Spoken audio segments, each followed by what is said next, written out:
नमस्कार शेतकरी मित्रांनो, आज आपल्याला तूर मर रोग याच्यावर उपाय बघायचे। तूर मरते का बर ह्याच्यावर आपल्याला पूर्ण माहिती घ्यायची।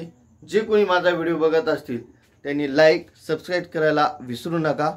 दुसरी गोष्ट, व्हिडिओ पूर्ण बघा तर तुम्हाला ह्याच्यातलं लक्षात येऊन जाईल त्याला उपाय काय करावा लागेल।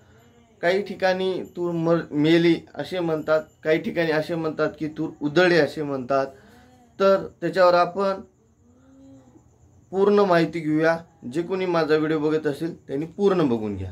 चला तर आपण ह्याच्याकडे बघूया। तूर मर रोग टाळण्याचा उपाय हे तर तुम्हाला समजलेच आहे, परंतु मला भरपूर शेतकऱ्यांचे फोन आलेत।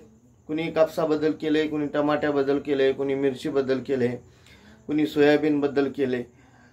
ज्यांना कुणाला जर काही अडचण आली असेल खरंच त्याचं कॉम्बिनेशन कसा फवारायचे, जरी दुकानदारांनी तुम्हाला जरी लिहून दिले असेल किंवा सांगितलं असेल 20 टाक्या, जर जमलिंग होत असेल आणि एखाद्या वेळेस दुकानदाराचा जर नंबर लागत नसेल फोन, तर मला तुम्ही 100% फोन करू शकता। माझा नंबर आहे 86 68 78 82 06। तुम्ही एनी टाइम मला फोन करू शकता। जर मला एखादी औषध नाव सांगितल्यानंतर कोणी कंपनीचे वगैरे लक्षात येत नसेल तर मला व्हॉट्सअपला फोटो टाकल्यावर मी त्याचं प्रमाण, ते किती पंप वापरायचं, किती टाक्याला वापरायचं ते तुम्हाला टोटल माहिती सांगून देईन। माझा व्हॉट्सअप नंबर देखील 86 68 78 82 06 आहे। चला बघूया तूर मर रोग उधळणे। तर आता मी म्हणजे मागली टेस्ट सोडून तर आपण पुढल्या टेस्ट जे आत्ता चालू आहे त्या कंडिशनला आपण तुरीबद्दलची माहिती घेऊया। आता तुमची तूर कुणाची फुटव्या अवस्थेत आहे, कुणाची फुटवा अवस्था नाही। आणि सोयाबीन जे आहे ते काय झाले, आता कुठंतरी पिवळं पडणं चालू आहे, कारण 70 ते 72 दिवस सगळ्यांच्या सोयाबीनला झालेला आहे। पण आता जर कुणाच्या प्लॉटवर जर गेलो, कुणाच्या शेतात जर तुम्ही गेला असताल किंवा तुमच्या शेतात जर बघायला गेल्यावर तिथं तुम्हाला असं लक्षात आलं असेल एखादी का होईना धाट वाळलेलं दिसत आहे। कारण कसं वाळले तर त्याच्या ठिकाणी आपण बघितलो जे खोड आहे त्या खोडाच्या ठिकाणी अशा ब्लॅक कलर त्याला आलेला दिसते। ते ब्लॅक कलर आल्यावरती तूर 100% मरते, हे लक्षात ठेवा। आणि 100% मरणार म्हणजे मरणार। तर ह्याला उपाय म्हणून ज्याने फुटव्यासाठी शेंडे खुडलेत त्यांचं थोडंसं प्रमाण कमी आहे। जे आता म्हणजे ज्यांनी शेंडे खुडले नाहीत किंवा खुडणार पण नाहीत तर त्याच्यासाठी आपल्याला आवळणी करावं लागणार आहे। चला आज बघूया आपण। तर त्याच्यामध्ये तूर मरणे, उधळणे किंवा उबळणे याच्यामध्ये फ्युजिलिन विल्ट नावाचं बुरशीनाशक जे आहे त्याच्यामध्ये एक प्रकारची बुरशी असते, ती पांढऱ्या कलरची बुरशी असते, जेणेकरून तुम्हाला ते दिसत नाही। ते त्याच्यासाठी आपल्याला बघायचे। त्यानंतर फांदी मोर रोग, कारण फायटोथोरा ब्लाइट हे नावाचं त्या ठिकाणी रोग जे आलेला आहे बुरशी, त्याच्यामुळं ते फांदी मर होते। तर एकच तुम्हाला फांदा वाळलेला दिसतो, पुन्हा त्याचं प्रमाण झाडामध्ये होतंय। त्याच्यानंतर वांज रोग, पण सगळंच येतंय त्याच्यावर काहीच होत नाही आणि तशाला तसंच राहते, फूल येत नाही, काही नाही, त्याला म्हणतात वांज रोग। हे असे तुरीवर रोग येतात। आणि चला आता बघायला गेलं तर आपल्याला पहिल्या सुरूचा जर विचार केला तर ट्रायकोडर्माची बुरशीनाशकची आपल्याला बीज प्रक्रिया केली पाहिजे होती।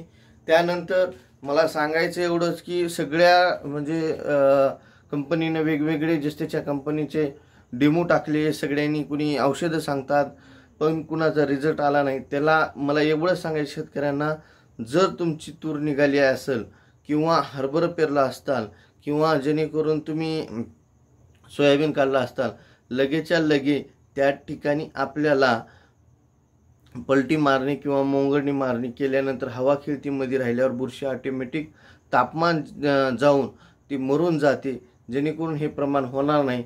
पण आता हे झालं। पण आज जर विचार केला तर आपल्याला ट्रायकोडर्माची दुसरा मुद्दा जे आहे आपला ट्रायकोडर्माची आळवणी, ह्याची आळवणी करायची। त्यानंतर ट्रायकोडर्मा प्लस सुडोमोनास या दोन्हीचा आपल्याला ह्या पहिली ट्रायकोडर्माची जर आपण आळवणी केली लगेच येत्या 12 ते 15 दिवसामध्ये ट्रायकोडर्मा प्लस सुडोमोनासची एक आपल्याला आळवणी करायची। आळवणी करणे म्हणजे आपण फवाऱ्याचं पुढलं नोजल काढणे आणि चलणे त्याला आळवणी म्हणतात। त्यानंतर जर तुमच्या खोड जर काळे जर असे पडले असतील, समजा असा थोडासा काळा कलर दिसतोय, पुन्हा थोडा हिरवा, पुन्हा असा काळा, आणि इथून एवढा भाग, इथून जेवढा भाग हे जे फाटे आहेत, समजा हे फाटे हे जे आहे इथून ही, तर ह्याच्या इथून एवढाच भाग काळा दिसतो, इथं हिरवाच असतो आणि इथं पण हिरवा असतो, इथं ह्या ठिकाणी काळा असते। तर त्या ठिकाणी आपण रिकमेंडेशन केलेलं आहे किंवा रिझल्ट आलेले आहेत काही शेतकऱ्यांना। रेडिमोल्ड गोल्ड ची फवारणी, बुरशीनाशक जे रेडिमोल्ड गोल्ड आहे ह्याची फवारणी आपल्याला 30 ग्राम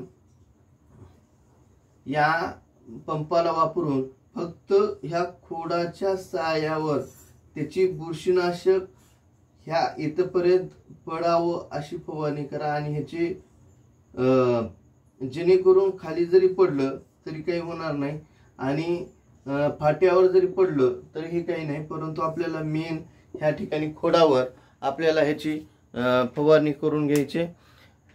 जर कुणाला काही अडचण आली असेल तर मला कॉल करू शकतात।